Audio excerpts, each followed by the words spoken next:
Charity Gaming Guild presents the Nat Pun Podcast.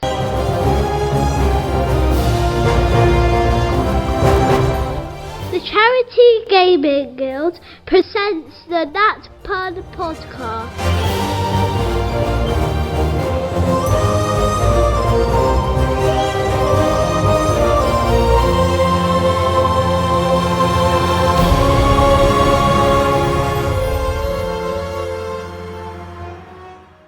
Welcome everybody to this week's episode of Fireside.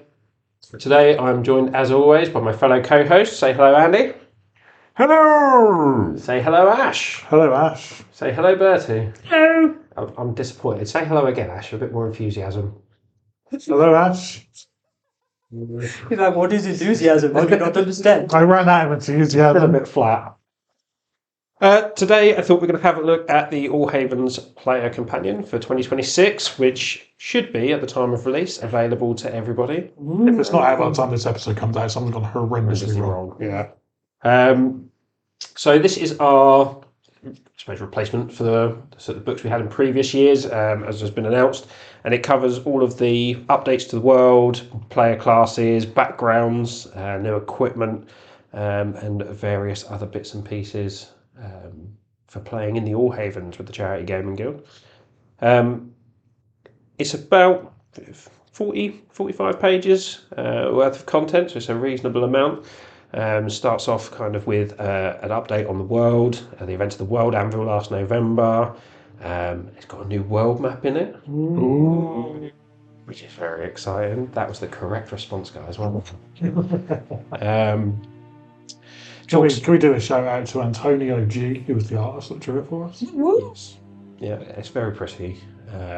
There's lots of new and old locations on there as well, and lots of stuff moved about. Can I just point some stuff out as we quickly just go through, right? There's new regions as well. So we have like Nagcordir and Timberminster stuff. There's new regions in the All Havens, new continents with new names. It's very exciting. One continent or two continents have merged together to form a new supercontinent, which is actually smaller than the original one was, but that doesn't matter. They've merged together. It's an exciting time to be alive in the All Havens. Yeah, I think that the Player's Companion does a great job of talking about some of those political relationships around some of those regions and stuff as well, and helps setting the scene and kind of generating those stories. Do you want to tell us about? There's a couple of new regions. Do you want to tell us anything about any of those? Because it doesn't mention too much in here about some of them, like Stradica. No. So name them. I'll name them, right? Let's name them. So there's no Astral Island. That's a region in its own right. You have Dragonmount, still Dragonmount. Gloomcrest, still Gloomcrest. Nagcordir, still Nagcordir. There's a new region called Oak Forest. I'm not going to give you anything more than that. Lord's Gatherings, its region name, it says political abstinence. It's not the name of the region, but it just doesn't identify as a particular region. That region. Yeah, catchy name, right? Yeah. This new merged region is Ravenhold. Ooh. A merging of Oceanhold and Ravenborn. Saralhire is now its own You region. missed one in between there. Yeah, deliberately. No, not deliberately. I totally missed out. Oh. There's another new region called Remera. Romera. Interestingly, the only named settlement in Remera at the moment is Moonhelm. Dun, dun, Dun, dun. dun. Not for long. Yeah. We're going to sink the whole line. Yeah. But Saralhire is the same region, which is of course the desert. That now is its own place. There's Stradica, which is another new region. Then Thalsari. Definitely not named after the vampire.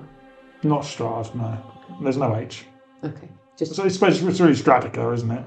I suppose how you pronounce it. Stradica. Thalsari is still Thalsari, but much, much smaller. There's now the Aurum Island, which is its own region. Ooh. The Dead Marshes is its own region. And Timberminster. Which is all very exciting, and they're spread out across a whole bunch of continent size. I want to say islands because there's water in between them, but they're not islands, are they? They're continents. They're continents, yeah. So that's England's very nice. exciting and a very pretty map. And it's also nice that what you mentioned in a previous episode a couple of weeks ago, is where we had the change of the names on the map to just numbers, Numbers, which yes. is nice because it's a lot clearer. So much less crowded. Yeah. Yeah, much clearer. Easier to figure stuff out. Yeah, and thank you to all of our players in the world and who helped create that map as well. So drawing those lines was an absolute nightmare. Lines or spirals? Spirals, lines, all sorts. And this is genuinely how it came out once I cut it all up and put it all together again. And then I did kind of tweak it slightly to make it feel the page a bit better. But it is pretty Epic. true to what I wanted. Genuine, when you were sort of saying about it changing the way that people play in our world, seeing the new map, absolutely. It's going to change it massively, isn't it? Interestingly as well, can we talk about the map a little bit? Is that all right? Yeah, it's Can I absolutely hijack your episode? No. Okay. Is it made of so. paper? There's going to be a lot more yes. pirates, I reckon. Everybody's very excited about the map, and Ash's brief to me before the episode was don't spend too long talking about the And map. now all I'm doing is and talking now about Ash the wants to talk about Really it. I'm more than hiding. happy to talk about Just the quickly, map. right? Just quickly. All the forests, all the mountains, and all the rivers are in exactly the same place they were on the last map. If that's where the island might have moved, but on the island they're in the same place. So that's why you've got some really weird things on the map where forests go right up to coastlines, which doesn't make much sense at all. Or rivers just kind of appear in the middle of nowhere because that's where they were originally. So we've kept them in the same places. And there's also lots and lots of space for new settlements. Some of the islands haven't been named yet, or continents haven't been named yet.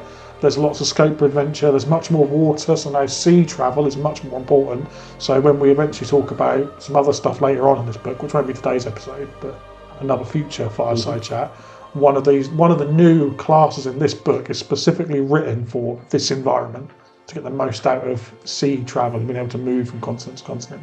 I have some questions. Uh-oh. So given, just based off of one thing you said there about there being rivers in the map, obviously the map, thinking about 3-dimensionally, there are going to be higher points and there will be lower points.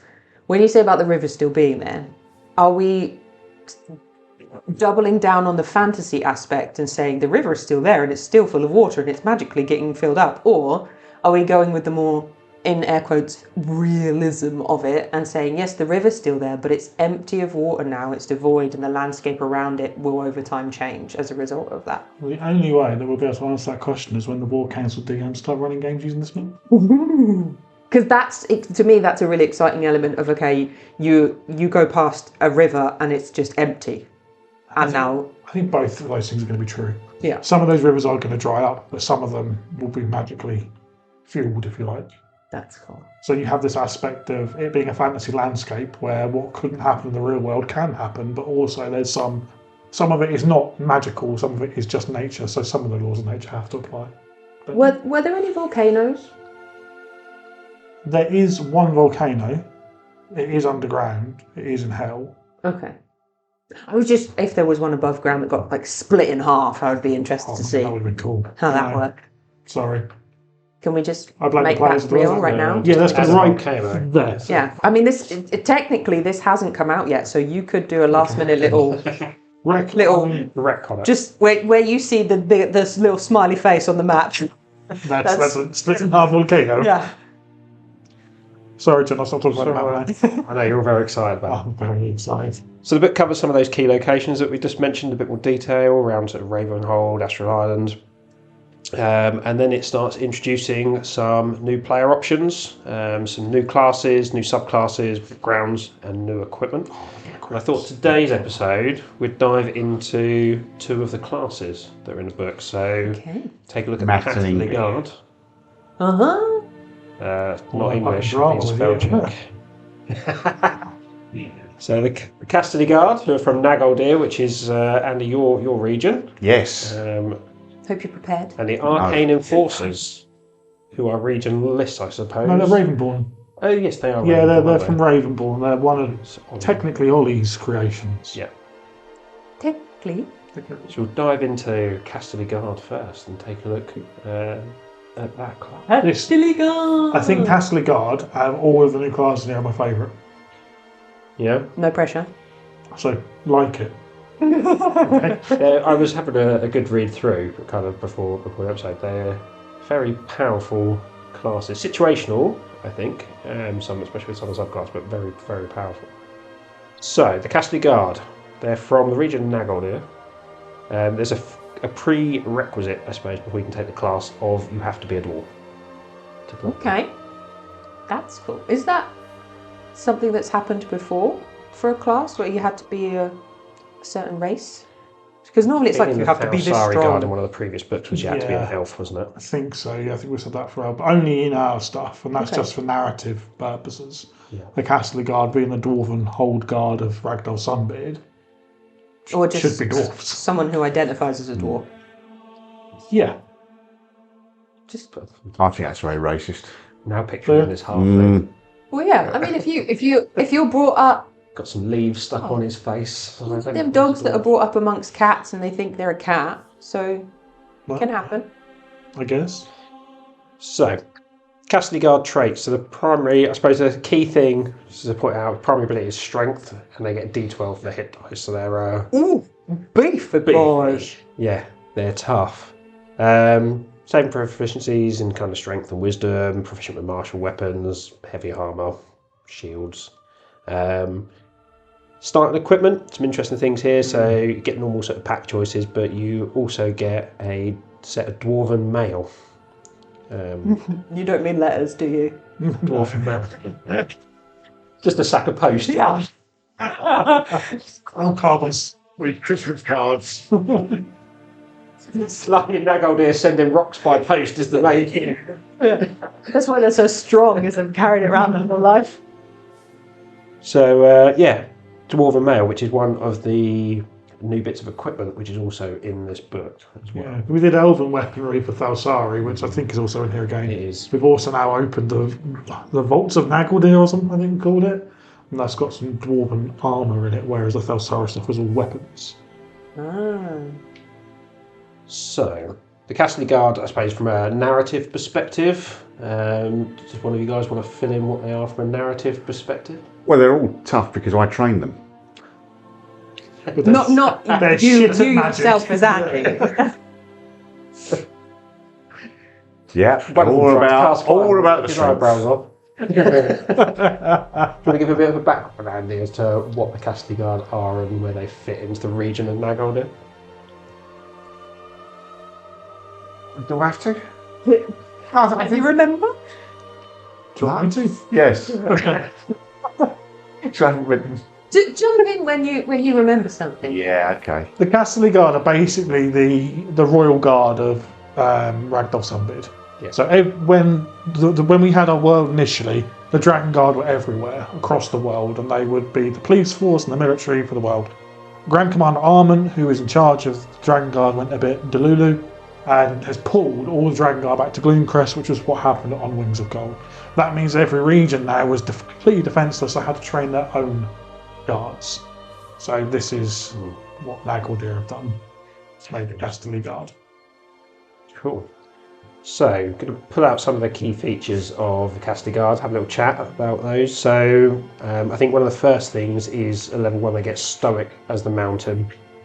So they're resistant to all slashing, bludgeoning, slashing and piercing damage from non-magical sources. Just all the time. They're just tough, which is...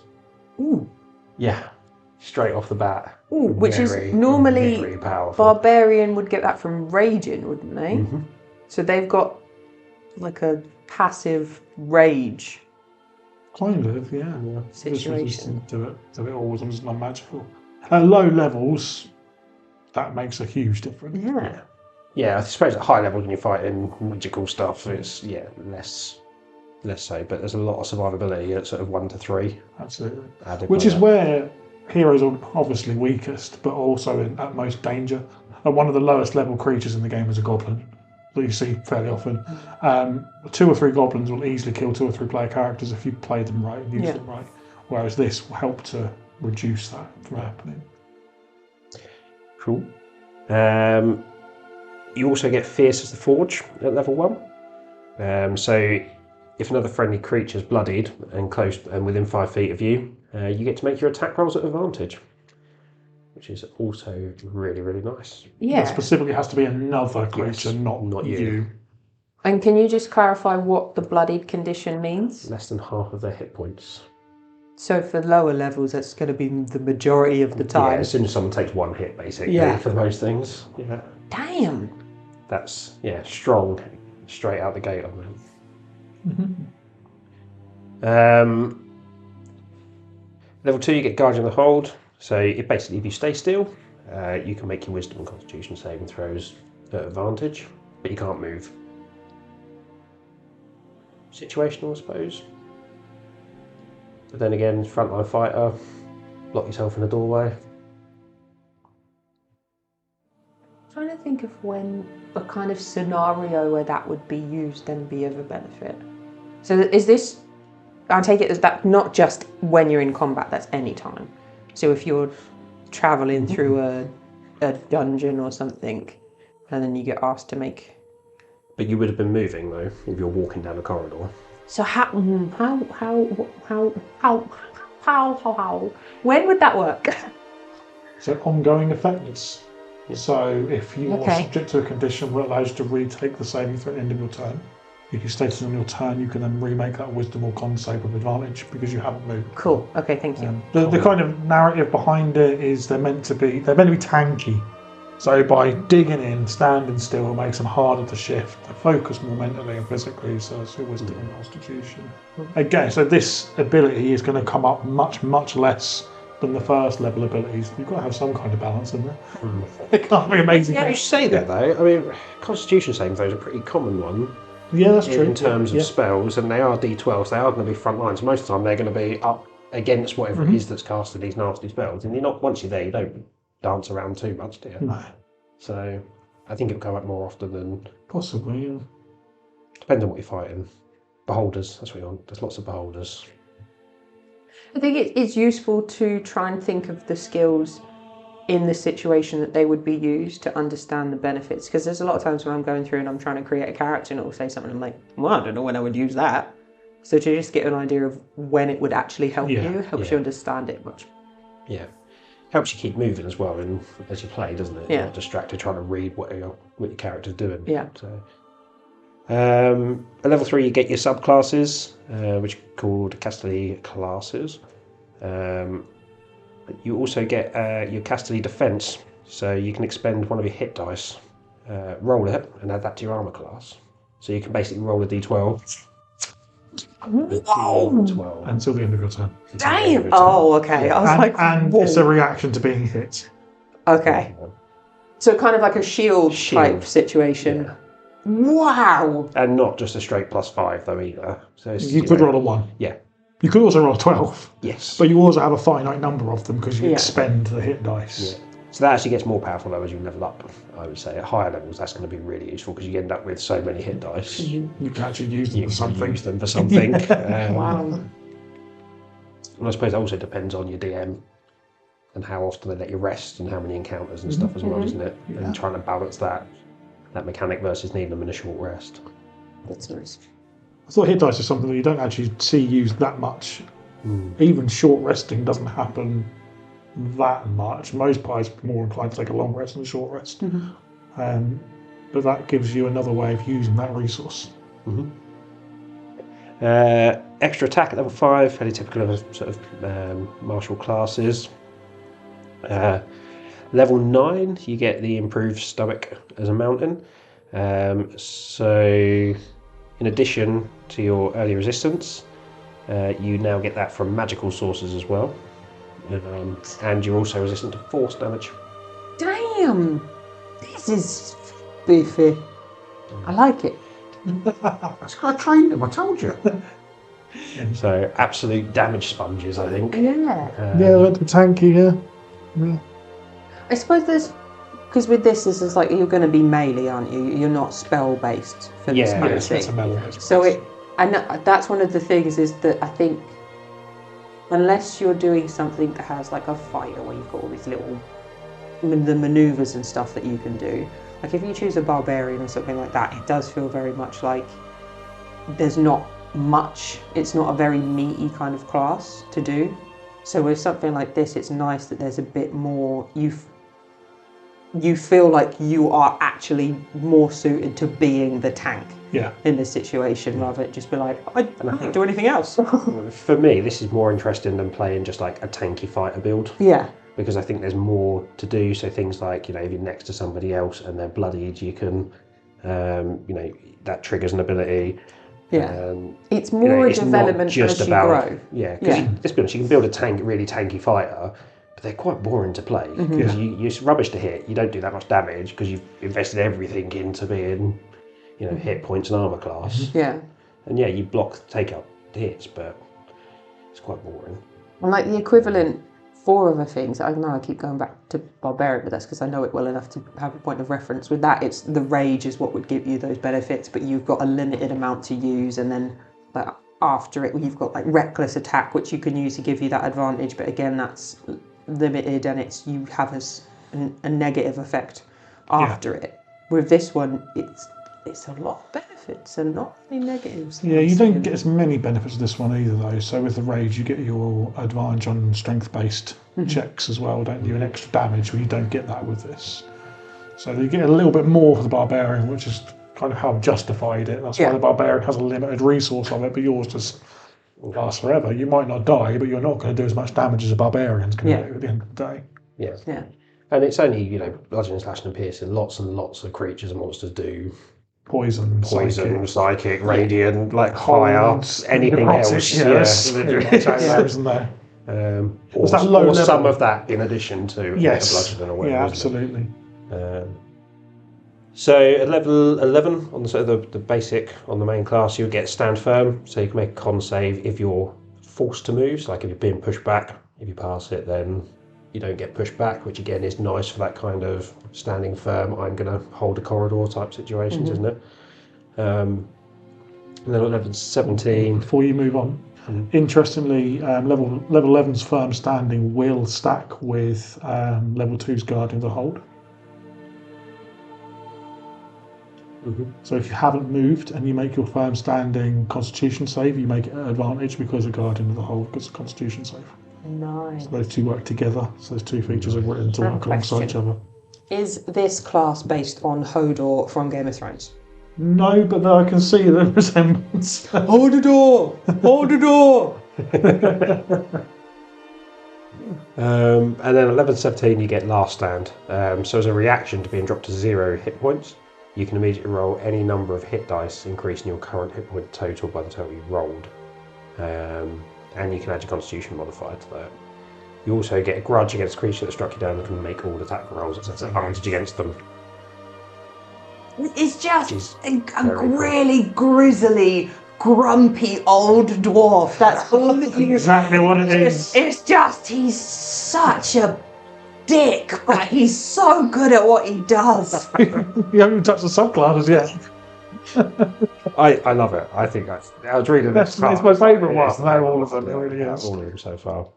Someone's going to play that and have a fucking riot. It's Yes. so much fun. And their DM is going to be pulling their hair out. I also don't think it's a particularly complex class. No, we haven't got into subclasses yet, but it doesn't. There's things to remember, but a lot of it is passive. So I don't think it's a massively complex class. There's not too much to manage, I don't think. No, I don't think so.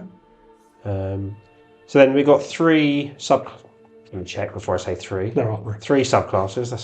We've got the Stonebeard, we've got the Firebeard, and we've got the Longbeard. So the Stonebeard. And that's because all dwarves have beards, Hell, male and obviously. female. why not? And that's I like that. Shamelessly stolen from Games Workshop. The idea. Yeah. Fantastic. Before they throw a cease and desist at us like they do everyone else in the world, apparently. So Stonebeards are very much full on defence. Like that's their thing. So at level 3 you get Stewart. I can never say it. Stalwart. Stalwart. That's how you actually say it. Take a little Stuart out your pouch and throw him. Stuart Little the mouse. So if an enemy attacks you and misses, you can use reaction to basically prevent them from moving. They've got to remain next to you, which I was trying to work out how useful that one would be, because again, how many creatures try and hit you and run away.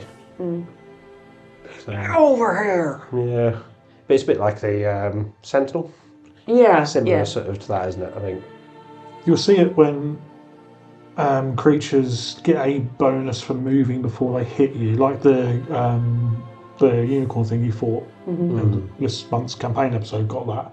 When it moves towards you, not the unicorn, the lions, when it moves towards you and makes an attack, it knock you prone. Like a pounce thing. Whereas this will stop that from happening, or lock creatures like that in place, stop them from then running away, even taking the attack opportunity to then charge at you again. Yeah. It's probably where you're going to see it the most, I would have thought. At level 7, you get Aggressive Defender, which is an odd turn of phrase, I think. I'm going to defend you aggressively. So when you make an attack roll against a large or smaller creature, if your attack misses, you can use your bonus action to try and knock the enemy out of position. So basically knock them 5 feet, and then you can follow up after doing that. And do you taunt them at the same time? I feel like you absolutely should. Yeah, some sort of dwarvish curse. At level 10, you get Stone Blooded. So if you succeed in a saving throw that causes you to take half damage, you take no damage. So is that evasion on a rogue? Similar mechanic, but because you're tough. Because you're At a much later level though, isn't it? What's evasion? Is it level 4? Yeah, I think it's 5 maybe? 5 3, 4, 5. So this is level 10, so you're getting much later. Yeah. And then lastly, not lastly. There's more. There's more. There's more. More. So level 13, you get Selfless Defender. So if a friendly creature within 5 feet of you is hit by an attack roll, you can use your action to increase the AC of that friendly creature the same way that you can using your casting defense. So instead of just being you taking that D12, you can give that D12 to somebody else. And that's what level? 13. So yeah, by that point you've got a good pool of dice to be using for that. Nice. Level 15 is the Unavoidable Defender feature. So you always make opportunity attacks against creatures that leave your melee range, even if they've got an ability that normally stops you doing that. That's so nice, because there's nothing more frustrating than was like, oh, they're moving. I was like, I'm going to attack. Well, you can't because... Well, actually, I've got Unavoidable Defender. Isn't that what the unicorn had that was able to move? Yeah, because that was really annoying, because it was doing a lot of damage, and we're like, right, we can go. No. So I think that something like that, especially if you take something a feat like Sentinel, because if you hit them with a reaction attack, they can't move with Sentinel. If you combine those two together, that is really powerful. That stops people getting away from you completely, pretty much. Is it the same as when they use a spell to get away from you, though? So, like, if they Dimension Door or whatever to get away, does it cover that as well, or no, because only abilities? It's an effect or ability that prevents it, so it has to specifically say no opportunity attacks, rather than being like an involuntary movement or where it doesn't say it explicitly and it's just assumed. That's how I'd rule it anyway. DMs around other tables can rule it however they want, but that's how I would call it. And then lastly, at level 18, is a feature called Rearguard. So you add one to your armor class for each enemy creature you can see, up to 25. Up to 25 creatures or up to 25 AC? Up to 25 AC is the way I Right, read so it. you're not adding up to 25. So if you start with to an a armor max. AC, It says to a maximum of 25. You're not going to go up to like 43 or whatever it is. And is that, it doesn't specify if the enemies are living or dead? I would assume living. It doesn't specify? It doesn't specify. Well, the DM can rule that out, whether they see fit. But believe me, if they rule it one way, they'll soon change it to another. But I think that is a super powerful thing. I think it leads into some good story opportunity for that, doesn't it? It encourages whoever, if you're playing this class, to go and make that last stand while others escape or move around. I would have my... it would be brilliant, because it would only come into play if they ever made it to this level, but I would have my character like perpetually cross-eyed, so they were seeing double. They've got like some really bad eyesight issues, so they're seeing multiples of everything, and it will never come into play. You take disadvantage on perception for 18 levels right. just so you can double So your... you get there, it's like, man in 14 by AC, but there's only 7 enemies. But I can see 14. as a DM, I would rule that you that only works for all the enemies you see wearing pink wigs. I'm also on mushrooms, and I'm hallucinating every single day. That's where you get a necromancer following around. Raise the zombies, get them to attack. So that is the Stonebeards. Stonebeard. I think narratively as well, Stonebeards are the last line of defence. Yeah. Firebeards are supposed to be the first line of defence they're coming on to. Yeah. So I think that, I hope that it kind of reflects their battlefield position, if you like. So Firebeards, as you say, the next subclass, and they just say make up the front line. So they're much more offensive, kind of in their skill set. So at level 3 they get Reckless Attacker. So you can choose to make your attacks at advantage, but everybody's attacks against you are at advantage. There's that barbarian. Which you mentioned earlier, but you didn't use Reckless Attack. Yes. Level 7 you get Mountain Fire. So you've learned how to harness the fires of the mountains, and you can unleash them as part of your attacks. So you can add additional fire damage equal to 2d6 plus your guard level. That's so nice. So at that point it would be a +7. Do you specify how you unleash this fire? But Narratively, it's I entirely was up to thinking you. of something similar. Bumfire. Yes. Yeah. fire! Have I noted Bumfire with you? I can sense your character This- already. this It's whole- hot spicy beans. There's this whole rank of Firebeard dwarves standing in a line, drop their cacks. It's very.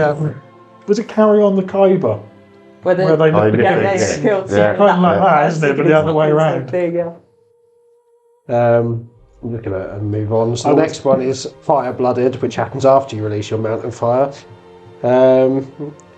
Which you take damage for any melee attack. The attacker suffers 1d4 plus half of your guard level from fire damage. No reaction needed by the look of it, it just And happens. is number limit to that, or is that just No. So at that level it would be 1d4 plus Need a 5 revision. how many times you can use it? whenever you're hit with a melee attack, whenever you take damage. So every time you take damage, you can be like boom, boom, boom, boom. Don't look at me like that. That might just need a revision, that one. that might need limiting. I don't know. I'd say that feels like Hellish Rebuke. Feels a bit like Hellish Rebuke. It's not as meaty as Hellish Rebuke. Well, actually, no. I mean, at level Is that 10, why that's it's 1d4 plus 5. Yeah. That's Hellish Rebuke 1d10. I think it's just a straight d10, isn't it? Yeah, Is there any Because a pluses max to it? of 9 that you're going to get at level 10. at level 10. We'll see what happens. We'll see how many Firebeard Castle Guard it pop up in depends our on- games. Again, it depends on the situation, doesn't it? Because if you're only fighting one enemy, then it's one attack, you get to use it once. But if there's multiple enemies, then yeah, it could be a bit more. It's leading into you're exactly right, it's leading into the tankiness of it and the kind of horde control aspect of the character as well. Yeah. We're giving them a bit more when they're fighting multiple enemies. Yeah. Because unless you have some, like where you gave me on my battle axe through patch, unless you have something like that or something, it is just a case, roll the dice. Dice were crap. I did 2 points of damage, and it gives you another option to feel like you're making a bit more effort. Because especially at levels like that, if you've got a caster on the team, they're like rolling 6d10 or whatever. They've got an option for a lot more capacity for damage. I also think that leads in nicely to the way the class is designed, the subclass designed to be played, because you get, you've got the sort of the reckless attacker ability, so you get multi-attack at like level 5, so by the time you get there you've got more than one attack, you're attacking at advantage, so it encourages you to throw yourself into mobs. Yeah, I guess. And kind of really get stuck in, because anyone who hits you potentially can take a bit of damage. So it's actually you're doing more damage just by putting yourself in You danger. want to be in the thick You of want it, to don't be you? in the thick of it, Yeah. not just like doing one-on-one fighting in the corner kind of Yeah. thing. So I think it's a nice feature. So level 13, Fire Warrior. So you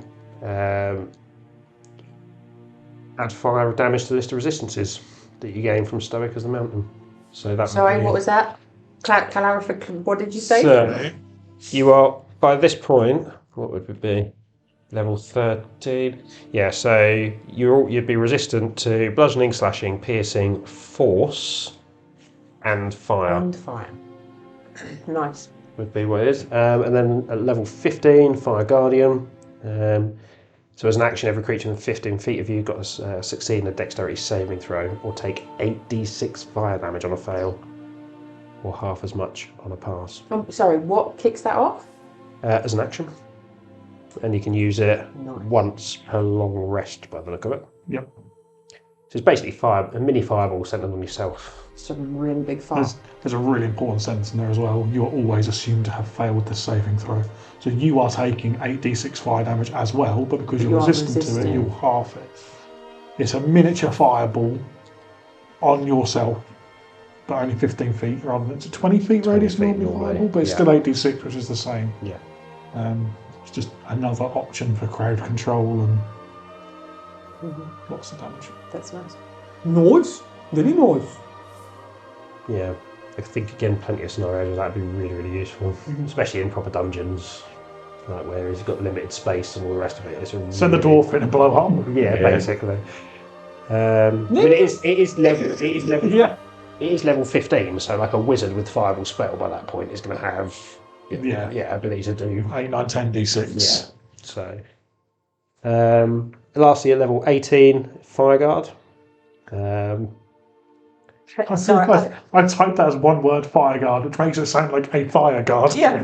Protection. Yeah, protect it.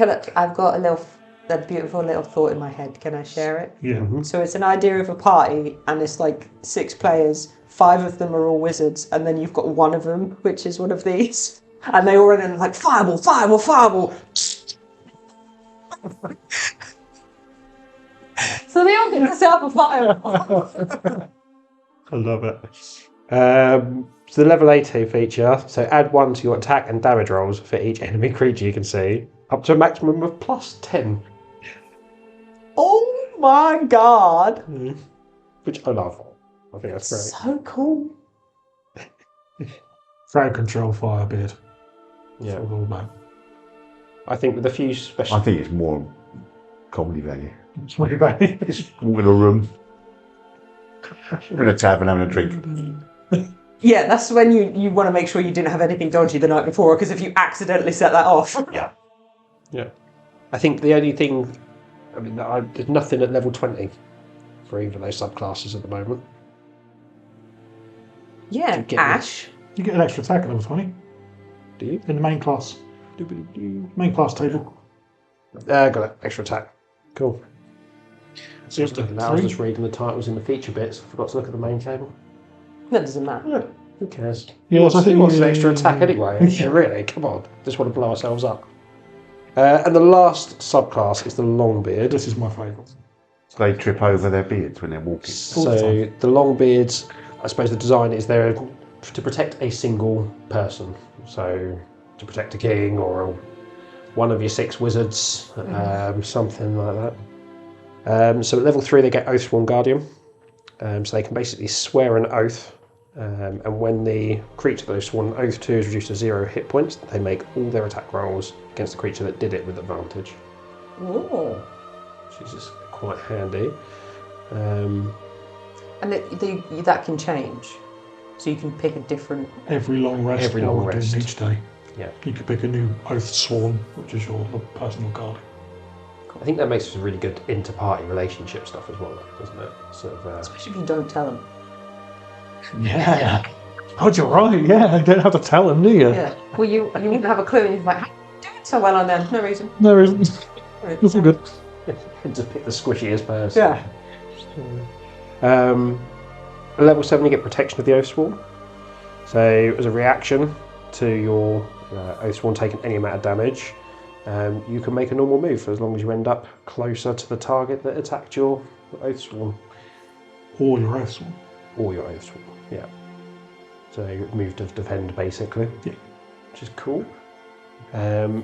Could be really useful though against long range targets. Yeah. They're a long way Howling away. along the board. It's an extra move, isn't it, at every turn? Yeah. Nice. So again, really like battlefield mobility skill, which is Yeah. great. And if you were under haste with that ability, you'd have Fastest dwarf in the west. just a beard flapping behind. Which of course is long. Cause Yeah. Just whipping people as you run past. it's really fast, otherwise he trips over it. Yeah. So when we're talking about Longbeard class, for some reason I'm doing a Bertie now. My mind has gone to, there's a TV advert where you've got these country and western Yes. dances. You've got the long beard with a lasso. Yes. I can't think of the song. I love it. Level 10, you get an ability Look Out, Sir. So if you're within 5 feet of your Oathsworn, you can use a reaction to swap places if they're the target of an attack. It's like bait and switch. Bait and switch kind of thing, yeah. Go on, so you're looking at it. I was say, it's Necromancer, isn't it? Yeah, that's another shameless rip-off from Games Workshop. You've got to stop saying that out loud. On Shit, recordings. sorry, I mean, I thought of it completely on my own. I don't think you can trademark Look Out, Sir. I don't think You can just change it They to would shit. Yeah. Wait, watch it. Yeah. Watch yourself, Guff. If they are at the point in their lives where they're suing a charity, they need to take a long, hard look at themselves. It's the Brennan Lee Mulligan of this episode. Oh, That's what's no. going on now. Yeah. Level 13, we get Oathsworn Vitality. So any time that you do anything that results in your Oathsworn regaining hit points, you get the maximum amount of healing. So this is like perfect bodyguard. This is like what Vesper would kind of lean into. It's like down again. Oh, look out! God damn it! Glug glug glug glug glug. Up you get. Yeah. Yeah. Yeah. It's like a perfect bodyguard. I was trying to have a look to see if there was one of the other features earlier on. It might have been a different subclass. Was about using your hit dice for other people, wasn't it? Yeah, it's this one. That is this one. Is that Selfless Defender? Right. Yeah, it's not. It's the first one, isn't it? Selfless Defender on the stone. Yeah, Selfless Defender on the stone beard. I was going to say, because that would have been a nice, if that was in this class, then you'd be doing D12 or 12 hit points every time. Mm-hmm. Different class. Yeah. Shame. Level 15, Protector of Life. So if your Oathsworn is bloodied, so below half health, provided you're within 5 feet of them, they can make all saving throws at advantage. Ooh. In addition, anytime you target an enemy creature within 5 feet of your Oathsworn, you crit on a 19 or 20. That's nice. Nice. Would the levels work? Because I'm just thinking of leaning into the protection thing. Could you multi-class as a paladin in that? Would the levels work to then get? Because it says you have to be within 5 feet. So this of is them. level 15. So this is quite a lot of investment. So what would you be wanting out of the? Well, just class? when you're within a certain range of a paladin and you get an addition to your saving throw. Yes, 10 feet, is it? Other paladin? And they get +4 to save. Something like that. So if you had both abilities, then I guess they would stack, yeah. Yeah. Or whether you can or not, whether there's physically enough levels, I don't know. But yeah.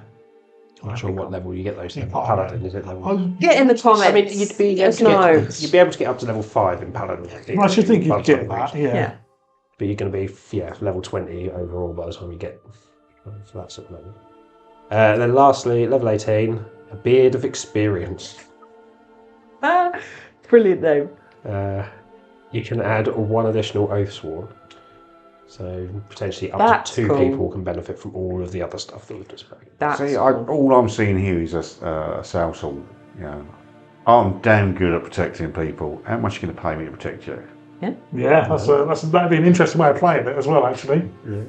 Be paid to be your own Which of this group wants to live? There's a Yeah. 1 gold Sneaky- piece to retainer every day. Sneaky negotiations every night.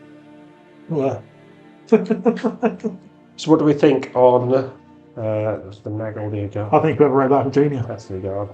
I wouldn't go that far, Ash. No. If I'm honest. Fair enough. Did you come up with it? So this one specifically, the Casterly Guard concept already existed. I posted that on our War Council Discord probably a year ago. Mm-hmm. More than that now, probably. And then I thought about, well, what's kind of missing from playing, like character choices, and kind of went down the same route John said earlier. It's called you Don. I'll take Don. Don John? Don John. Don John said earlier about the tank, they're not being anything tanky. Like I've tried to make tanky characters before, And you can do it with a fighter, or you can do a Warforged Paladin that can be quite tanky as well. But there's no real tank, so I thought, well, I'll just make one. So I made a tank. I think this is the thing, there's lots of stuff that you can get, like high AC, you can go for a Tortle fighter and stuff like that, can't you, and kind of boost that, but it doesn't make them... They're not designed They don't to have be... the abilities like bait and switch or stuff like that. And you as a dwarf. You found me as a dwarf. With my glasses. I'm going to put on my glasses. Tell the people what they have to Google to find Bertie as a dwarf, Andy. Warcrow. Excellent. There you go. Cool. Have a little look. With my glasses. Could you see yourselves playing a Castle Guard then? I could actually. Yeah. I mean, apart from the fact that the Cold Era is my region, but yeah, I could. Yeah. I'm impressed with that. I think the fire one for me. I mean, I like the idea. There's a surprise. I like the idea of being, this really sort of powerful protector and maybe being a little bit naughty and expecting payment for my services, but I just like the fire. Yeah. Yeah. I'm not surprised in the slightest. I can see me having lots of fun with that. I think all three of them would be good. I just love the idea of playing the really crotchety, grumpy as all hell, like seen everything, been everywhere, like, and especially the idea of playing that character along with a load of fresh-faced adventurers. Yeah. It's like you're the same level, but canonically you've lived a longer time. Yeah. And it's just like, they were like, "It's going on an adventure," and you're like, "Oh, yeah." That would be the fun bit for me. Only the complete opposite of that, like this 20-year-old something guard who's just like, "Don't want me, sir, I'll get in the way." I mean, if only you knew a couple of really grumpy old men that you could draw upon as inspiration for that character. Yeah, unfortunately, all of the men that I know are youthful and very, very happy. You satisfied, all of you? Does it put you in a better mood? Who's she talking about? No idea. I just assumed we're out of this conversation and it was just an excuse for you to compliment Andy. I was in reference to No, I readily accept that I'm a grumpy old man. John, which is your favourite? Me, I think I like the Longbeard. Yeah. I think it'd be the most fun to play. I think it's the most balanced. I think it would give a lot of opportunities for out of combat role play and stuff like that as well. What's that anime of the old man with the long beard, but he's like really, really... Dragon Ball Z. Yeah, that's what popped into my head. I don't know if that's a noise he makes, but I've decided it is now. Yeah, but the Firebeard, you're off in the middle of the wilds, you go hunting, you want a barbecue. Oh, I've got no matches. No problem. Stand back 20 feet. What is More likely is that, yes, you're out in the wild, you're in the forest. Where's Andy gone? There he is, found him, yeah. Quite literally blowing the toilet. Weirdly though, in a mixed party, I think the Stonebeard is probably one of the more useful ones. Yeah. Because it's area of it can control a wide area of mobs. You completely jam up a corridor and just hold everybody back. Why don't we play a game of us playing all three? Next campaign. Or when we all die. Yeah. We all have to pick a subclass. You all have to each. be Castle Guard. Yeah. Yeah. I'll beard, do one the stone, stone, you do one the beard. fire, you do the beard. There we go, sorted. So you all have to grow a beard for it. That's fine. I'll just stop shaving. It's Awesome. not an issue. So moving on to something less beardy, Arcane Forces. But my God, this class this was a lot of fun to write this class. Yeah, I must be. I was reading through this one again, thinking it would be fun to play.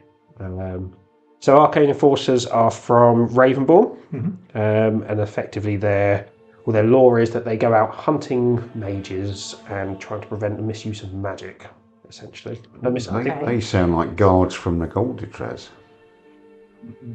Maybe Mike Aldertraz is using Arcane Enforcers. Is that an actual place in your hands? Yes. The Golditraz was a prison that was set up by a cultist group that thought that the ruling council were a little too wishy-washy with the use of magic, so they decided to set up their own prison and just capture any magic user and imprison them. Oh. Interesting. It was it Nicole Traz Gang? Was that the name of your campaign? Yeah. It's very interesting. So. Is there any prerequisites for this one? No, I don't believe so, other than having... No, you don't. I can think of two. You have to play D&D and it has to be in the All Havens. I don't think it has to be in the All You Havens. could drop this into any game of D&D if your DM lets you. Of course, all of this is entirely legal and is on the table at any charity game guild event. And I would recommend playing the classes before they get any tweaks, because they're way more fun first time around. John found that when he played the All Havens cleric domain. I still think my favourite moment of playing that was the creature fails a wisdom saving throw and bursts into song. Doesn't say it ever stops or conditions or... That's it, you're singing. Assume a wish spell will sort that out. And that was role played on the table of just Absolutely. continuous singing. Oh, yes. Yeah. Someone's still singing to this day. Yes. Perfect. Over time, I think we've gotten better at writing these things, Yeah. and there's less of this sort of thing that crops up. Yeah. Oh, also, as you Maybe. play stuff, even Wizards of the Coast adjust stuff, don't they? Of course they do. Yeah, quite fun. And if we were to ever revise anything like this, anyone who had bought the book or had the book would just be sent the new PDF. Yeah. Straight away. So you always have the up-to-date version. There was a question that I had. Is this a replacement of or in addition to the previous book? In addition, unless something specifically says it replaces it, which I don't think there is any of that in this book, and it is in addition to, so the 2025 book has got your Dragon Guard class, your Divine Inquisitors are in there, your Thelsari Guard are in there as well, I think, because that's the point we revised everything. The vessel got reworked. The vessel got reworked, didn't there? So for people who are interested, it would benefit them to get both the 2025 and the 2026, the full range. The full shebang. And of course, you do get it free at certain Patreon You tiers. certainly do. So And at one of the tiers, I believe, you get the physical copy. you do. I think, and I hope I'm right, I think it's Diamond and above. You get the PDF. I believe. And so. geezers.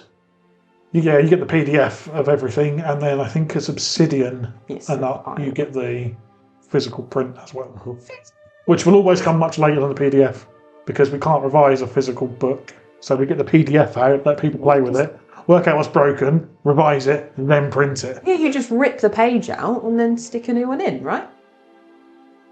Arcane Enforcers. So Arcane Force's primary ability is intelligence, but they do have a D8 as their hit dice, so not as squishy as wizards. Not Because as they're an tanky as a enforcer. fighter. Saving throws in intelligence and charisma, and kind of skill proficiencies in arcana, religion, history. And then in terms of starting equipment, see if there's anything special there. No, arcane focus, scholars pack, normal sort of stuff. You do get a robe.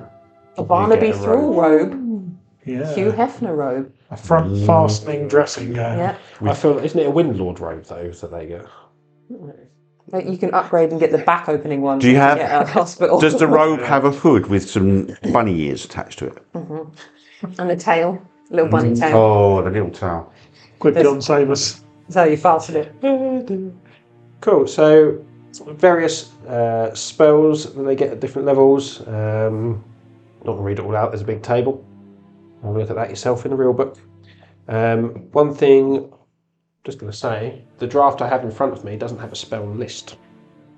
Does it use the wizard spell? I imagine it uses the Biomancer I'm given the. Okay. Level 1 spell casting, just one for Ash, just because this is pre-official release of the book. So we got the copy. It should be wizard. Not Biomancer. You're a wizard. I'm completely thrown myself now. You were just looking Yeah, at I was the looking table. up here, wasn't I? Yeah. So different spells from the wizard spell list. It will be the wizard spell It will list, be the yes. wizard spell list, which gives a nice wide variety. That's the reason why. Yep. At level 2, you get Arcane Countenance, so you can cast a counterspell spell without needing any of the spell slots or material components. even if you wouldn't normally be able to cast it. And you can use that equal to a number of times up to your proficiency bonus. So at that level it'd be 2. Yep. Which I'm trying to think what level you'd normally get counterspell. It feels higher than that. I think it is. I think counterspell might be level 3. Yeah. You'd have to be level 3 to get it. Yeah, which is why it says in there, even if you would not normally be able to cast it. It's really good. Because counterspell is you can cast it at different levels, can't you? So what is the normal start level? So the new one is slightly different. Oh. The creature must take a Constitution saving throw. If they fail it, the spell fails. Okay. That's pretty OP to have at such a... And if that's based on your proficiency bonus. Dang. I think it's really powerful at that low level, isn't it? Because a lot of the stuff you're fighting doesn't have multiple attacks or legendary actions or anything like that. So, yeah, super powerful. Level 3, you get Enforcer Imperative. So you can choose your Enforcer Imperative, which is effectively the subclass, which we'll go into in a moment. Level 4, Ability Score Improvement. Level 10, Arcane Absorption.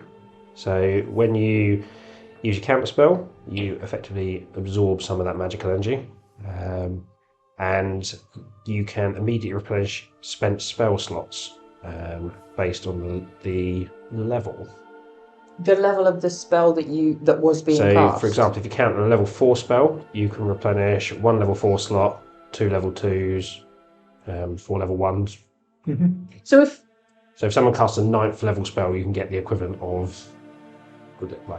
And all that happens is they have to fail a Constitution save, which you have other things that you can implement to give them disadvantage and negatives and stuff. Okay. Yeah. So quite powerful. I don't know. I think it's some of the big. I mean, level 10, you're going to be fighting some big monsters, and their con's quite reasonably high actually. Sometimes, isn't it? On some of those big monsters. So. Well, it depends, because if you're fighting another evil wizard, they're not necessarily going to have a high con. No, not necessarily. But a dragon would. A dragon? So, what's interesting as well is it's a reaction. Yeah. So if you're tapped out, you could then just use your reaction to get this, allowing you to then cast again on your turn, which will then allow you to use a reaction again to then... Damn. And at level 10, you've got how many proficiency for points? 4. 4. So... Yeah. Is that replenished after a long rest? So the Arcane Absorption doesn't get replenished, but the Arcane Counterspell does on a long rest. So for as many times as you can use that counterspell, you can get the... Yeah. You could also take the counterspell spell and get Arcane Absorption by using your normal leveled spell slots to cast it. Wow. I think. Yeah. Yes, because it just says when you use the spell, not when you use the ability. That's... At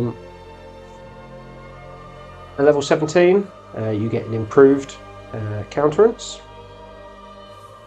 So you regain your counterspell ability on a short or long rest. Hey! I mean, level 17, we're talking high level stuff now. And at level 20, you get Vitality Absorption. So when you use your Arcane Absorption feature, you can twist the energy, causing pain to the caster whose spell you stopped. Roll 1d10 for each spell level that you stopped, and the creature takes that amount of psychic damage, equal to the total rolled. Counterspell, level 9th spell, 9d10 psychic damage on the caster. And it's just... That just happens. It's just... And it's also such a beautiful narrative thing. It's like, no, and you're humiliated by the fact that your spell just failed. Take psychic damage on top of that. It's these nuts. It's a no and fuck you. You know this. I said no. I think that's a really cool level 20 thing to get, because there are a few classes out there where level 20 you read it and you go, well, that's disappointing, isn't it? But yeah, that's going to be really pokey. And by that, you've got 6 uses of that counter spell. Yes. The reason it's in there is because everything is geared towards stopping spells, which means that's how you will build this character, meaning your damage output is going to be lessened anyway. Yeah. So this gives you another way to lean into the flavour of the class and deal a bit of damage at the same time. The reason it's in there is because Ash never runs a game that allows us to be more than double figure level. That's true. That's Are you on a Tuesday night, John? Are you sure you want to say that right now? 11. He's level 11. How long did you have to wait to get to level 11? 7 years. A week. One session. Oh, 2 sessions maybe. Maybe No, it's 3. I 3 genuinely, sessions. Yes, it wasn't very long, but that's because we started at level 10. Yeah, no. I genuinely think the highest level character I've ever played is at level 7. I don't think I've ever played anything higher than that. You'll get above level 7 with G. Well, if you don't die. Don't we get level 12s on the adventure days? Yeah. I run those. You've played in one before. Oh yeah, I played one. It was on my table. Oh yeah. Oh, in that case, I lied. It's alright. I lie like a cheap rug. We'll chalk out to age. Yeah, do please. So I've got everything. I'm going to punch you again for a minute. No. mechanically, Yeah. if you had 2 people of this same class going against each other, that would be absolute filth, wouldn't it? Spell, counter spell, take some damage. Spell, counter spell, take some damage. You just because they're constantly getting their spells back as they're cancelling out the other person's Yeah. spell. The counter spells. Yeah. But so the absorption part is only a reaction, isn't it? So you're going to do it once per turn. Yeah. So it would be turn on turn rather than all happening at once. Yes, but still, that You would can be... still keep doing the counter spells. Absolutely. And you could just keep going forever because you're just like... Until you run out of efficient... No, we'll continue forever. To the end the of end of time. I think it's an interesting class. For me, that I would, if I was building a character now, max intelligence as high as you can go and max con. Yeah. And then I would take a load of spells from the wizard spell list that are all around or feel control buffs to your party members and then try and stand out the way.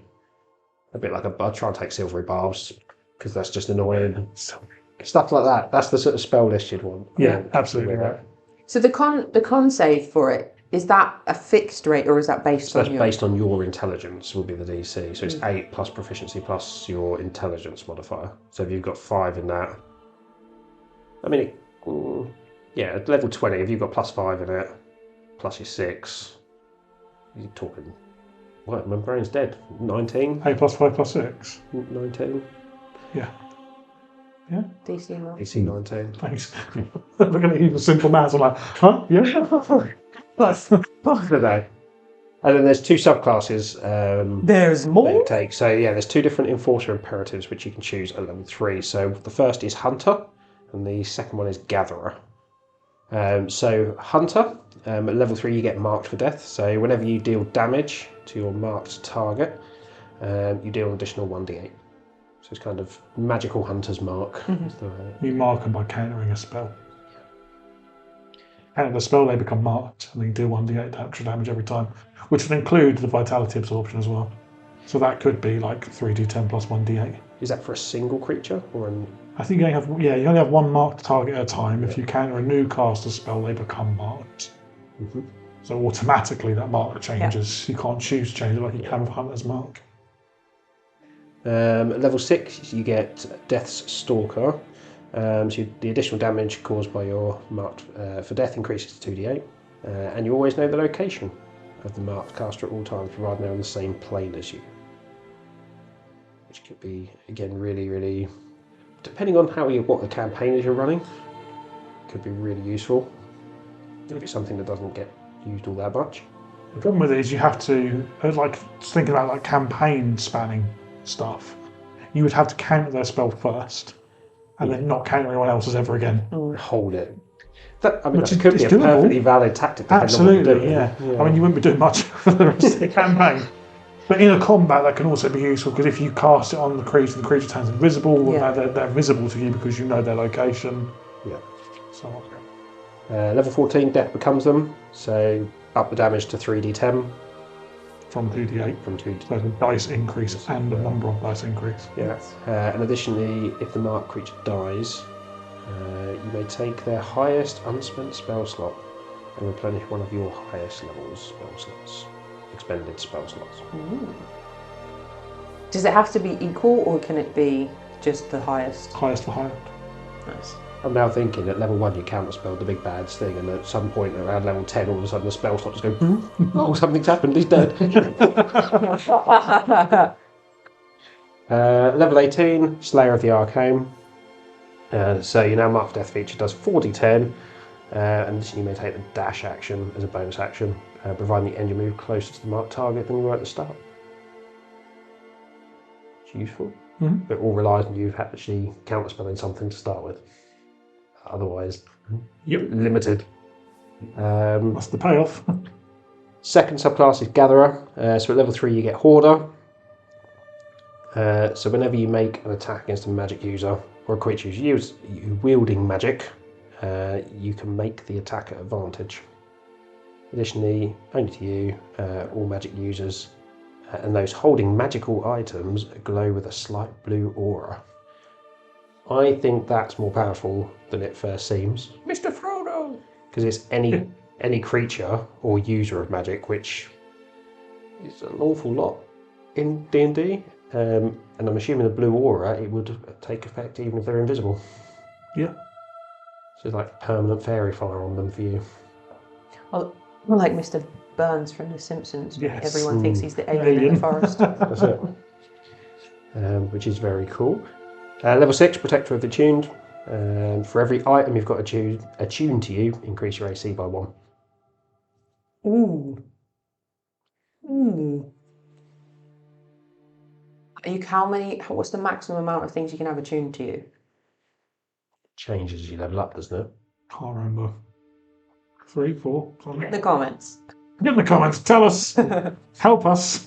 I think it's 3 to start with. I don't Yeah. know. I think it goes up a bit later, but even so, +3 to your I mean, if level 6. the 3 items that are attuned to you are all to bump your AC somehow. Yeah. A robe of protection, a ring of protection, and something else. +6 Protection. +6 to my AC. Ooh, we've got those rare Focus socks above of it. protection. There's 2 achievement slots, 1 for each foot. Yeah. Pariah at level 14. So whenever a magic item you're not attuned to is within 5 feet of you, its properties don't work. Instead, it becomes a mundane version of itself. My God! That is brilliant, but also going to be really annoying. Well, yeah, because it's not just enemy creatures, man. It's your own team. Every magic item within 5 feet of you does not work, unless you're attuned to it. Good luck casting teleportation circle. Yeah, but if you're in battle and you've got... Your barbarian runs up with a +1. Yeah. Donk. Gone. And it's like, overcomes magical resistance. Not anymore. That is the shittest and best. Pariah is the perfect name. Because everyone will just hate you. Wow. I'm trying to figure out how you would play the subclass. Like how you'd actually play it. You can't be too close to your friends by the time you get to 40th level, otherwise you deactivate half the stuff they're carrying. You get buffs to your AC if you're attuned to lots of stuff, so are you frontline? Not really. It's weird. It's in a weird place, doesn't it? It's all narratively written, so this gather is about finding magical artifacts. Yeah. That's literally it. Okay, I have a question. But how do you get hold of them once you've found them? You've got the thing where you've got the Mr. Burns seeing things that are magical, but then if you're standing next to it and you've just negated the magic of the item, you're not going to... So it's like, we've got to find this item, cool, and you're searching through a box, you open it up and there's nothing magical inside. Walk Close away. the box, turn around, it's glowing, turn back around, there's nothing inside. There's what? That's a really good point, but that is hilarious. I love it. But there's some really good uses, like you'd find a cursed longsword or something like that, you could just walk up and just go, Nope. okay. Then, as soon as it's moved away, it would have the properties Yeah, again, but if you've wouldn't got it? something, a lot of those curse weapons, you can't put the things down, can you? Mm-hmm. So So someone you playing could this go over cast to could literally someone. walk up to the barbarian, take the cursed great Grab the axe weapon. off them, and say, "I'll look after this." Put it in their bag, Yeah. Stops working. Yeah. and when they get somewhere else, they can take it out and try and deal with it. So there's some positive uses for some of that stuff. I love what Burge just said. That's hilarious. Brilliant. You almost need a team of them. Yeah. You understand? But no, I think No, the other one. The other one. Yeah. Oh, I left. Well, just because in my head, these kind of people would go out as groups to do it. So you've got a group of them, and then the whole point of their job is to take care of magic users, and they're just getting close. Nothing here. I feel like this class would pair perfectly with like the Longbeard from the Castle Guard, because they can stand back and go and touch that magical thing over there, and then they've got loads of defence for when it blows up. Yeah. Well, that's perfect. And then lastly, at level 18, the Hoarder gets critical hits on a 19 or 20 for spell attack rolls against a magic user, which is a nice little extra there. What do we think on that? I think that could again be a fun class to play. Yeah. This is the first time that there's been class features that I think have a really strong narrative impact with certain things. So, yeah, it could go either way. There's definitely some interesting stuff with that one. It's all narrative. It's all meant to be narrative. Yeah. This all comes from the War Council DMs and the work that they do, and the like. This all stems from Ollie's development of Ravenborn and the way that he's written Ravenborn to be keeping in control of magic and wanting to stop it spreading too much and too far. And so the Windlord sends these guys out to deal with it. Yeah. Which is kind of like you're sending magic users to deal with magic users. It's a bit hypocritical, but at the same time they're geared up for it. I think it'll be fun. I'd enjoy running a table for them, I think, for Arcane Forces. Yeah. And I think there's lots of opportunity to flavour them differently, even with the sort of... If you had two in the party, you could be flavoured and feel very different from each other, even with similar abilities, wouldn't they? Because they're sort of the way you could play them and the spells. It's just evil fun. You've got someone in the party who's like, I can't detect magic. No, nothing. You don't sense anything. Person is in the room. You missed like an incredible item just because they happen to be leaning against the wall. Oh, missed you. Interesting. Any other thoughts on those?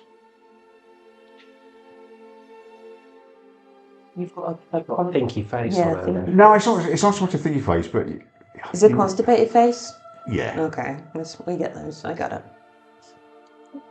Well, no, I love the idea of them, but you know that I've never really sort of leant towards using magic users. Partly because, not that I don't think I'd enjoy it, they just seem more complex to play than ordinary melee or whatever.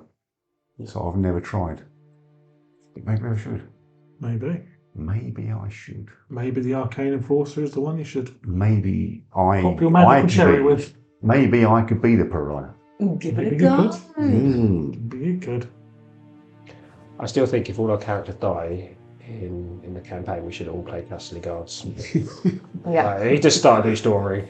So you've got all the other ones to do as yet in the future. You've got Lupine Guard, which is, oh my god, so much fun. I'm talking to a couple of people about one of the subclasses for them, and it's like the whole Lupine Guard. Yeah, I'm excited to hear about that. Yeah. Is that going to be in a future episode? Yeah, well, I think we'll next Fireside we'll pick up the next few. There were 3 more to kind of cover. So Lupine Guard, Ocean Watch, and I'm having to flip just very quickly. Vault Guardians. Which we should learn about because we might come up against them later in the Yes, we should. I feel like we should do some monster stat blocks for each of these classes for the world as well. Yeah, that'd be quite cool. We need some NPCs. Yeah, I like that idea. We'll do that. Any further thoughts from anybody? Yeah, I got another one. It's just I can't get off that arcane thing. When You're still thinking about opening the chest. Well, yeah, but just when they get to that level, but they don't know they've got that ability. So it's just I've leveled up and I've got this, but you don't know. I'm assuming all their own stuff doesn't stop working. Well, no, because it said unless it's attuned to them. So if they've got it, it's attuned to them, it's working. So they're just like, oh. Don't know what's wrong with all your stuff. Yeah.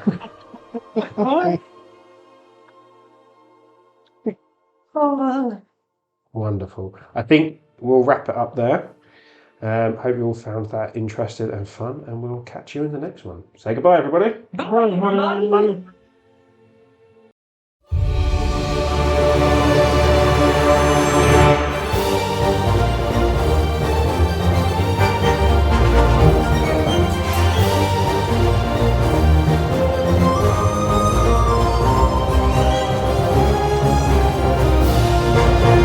I'd like to say a big shout out to our Ruby members, Joshua, Alberta, Paul C, Claire, Laura and Niall. Our Sapphire members, Kylie, Dave R, Gary, and Emerald member, Stuart. Our Diamond members, and remember, diamonds are forever.